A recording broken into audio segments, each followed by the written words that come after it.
Hey Leo, sorry for the wait on that. Very nice to meet you. I'm Jared. Alright, let's get started. So Leo, why don't you tell me a little bit about yourself? Okay, so I have two sisters, one brother. My dad lives overseas, and I work for Westpac.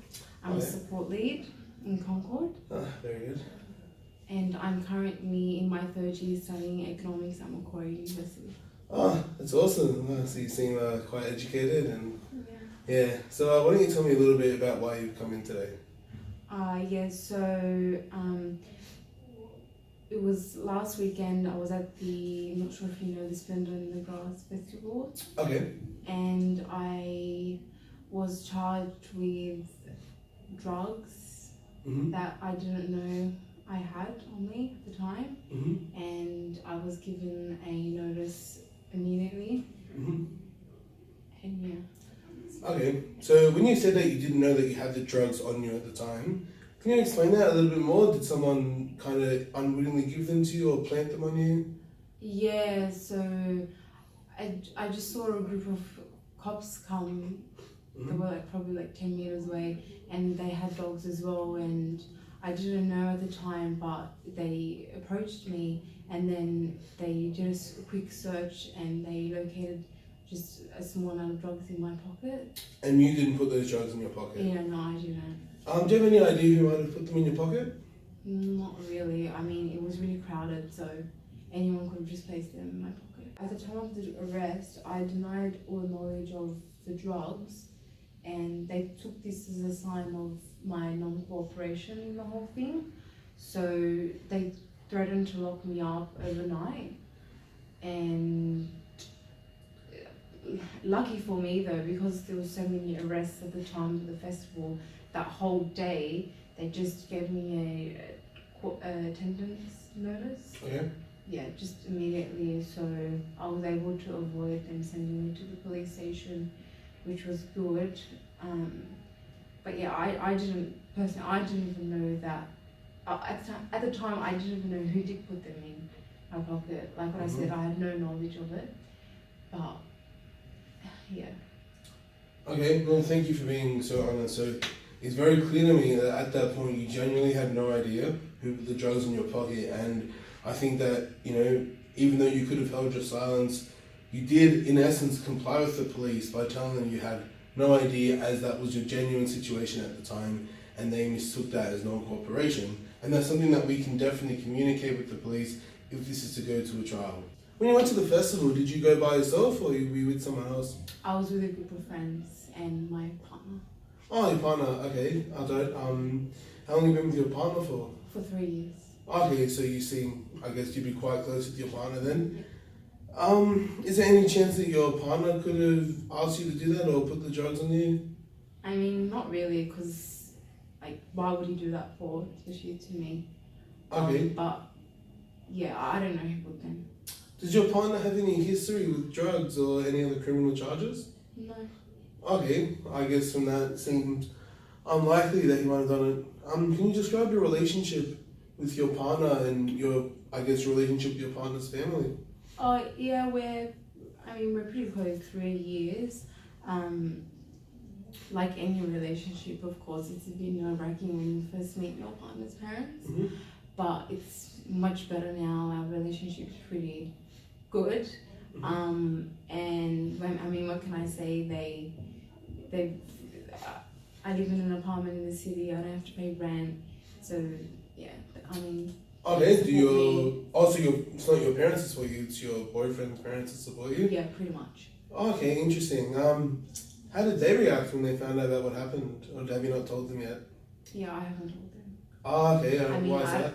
I don't think they would react really well. Alright, so what do you tell me a little bit about what your boyfriend's parents do? So he's a politician, and I must say he does come from a pretty wealthy family.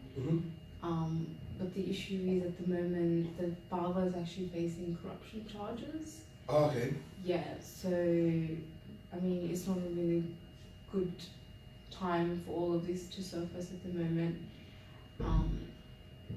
Yeah, and they haven't really approved of me in the past, even though we've been together for 3 years. Okay, that's interesting. What about your boyfriend? What does he do? He works for a big law company currently in the city. He's just on the clerkship at the moment, and he is in his final year of law, about to graduate. Yeah, that's what he does. Okay. Well, it seems to me that not only does your boyfriend, but your boyfriend's family have somewhat of a prominent status in the community, and their careers kind of give them a prestigious, position in the community as well. So obviously something like this drug scandal could, potentially affect their future careers or even current positions. Do you feel that there's any chance perhaps that your boyfriend could be related to this? I mean, I know you told me that it hasn't, but it seems very unlikely that these drugs would just show up out of nowhere in your pocket, and given how determined, they sound like they are to, keep their status in the community, given that they have such prominent figures, is there any chance that he might have had something to do with it? Well, in all honesty, he did put the drugs in my pocket, but I just don't want to jeopardize his career or his admission as a result of his actions. So I don't really want anyone to know about it. Has he asked you to take the fall for this based on the fact that it might jeopardize his career, or is this something that you've kind of wanted to do yourself? No, yeah, so we've already discussed it, and he told me that his family will support me even if I plead guilty and will look after me, given the fact that they already pay for my rent in the city, for everything, and yeah, so I feel they can look after me in that regard, so I can just take the blame. Do you feel like this might be true, or they're just using you to get out of it? Or? I mean, since they haven't really been approved of me, I feel like this is an opportunity where I can get their approval now. Does getting their approval mean that much to you, that you're willing to carry a criminal charge? Well, if they're there to defend me. Yeah, look, Lael, I'm going to be honest, you seem like such an educated person, given your current career and given your current studies, and it seems like perhaps taking the fall for them based on these promises might not be the best idea, because it's more than likely that a criminal charge is going to be carried against you for life. Have you spoken to your family about this, or anyone outside of your boyfriend or your boyfriend's family? No. Okay. I'd rather just keep it confidential at the moment. Okay, well, thank you for taking the time to come and talk to me about this. And look, ideally, it might be a good idea to talk to your family about something like this. It's not a matter of wanting to help their reputation as much as it's important to keep your own reputation. Carrying a criminal charge can not only affect your studies, but it can affect your own career as well going forward. So again, Lael, thank you for coming in to see me and my team. I promise that your case will be handled with the utmost discretion and professionalism. I look forward to continuing to work with you in the future. Thank you so much. Thank you.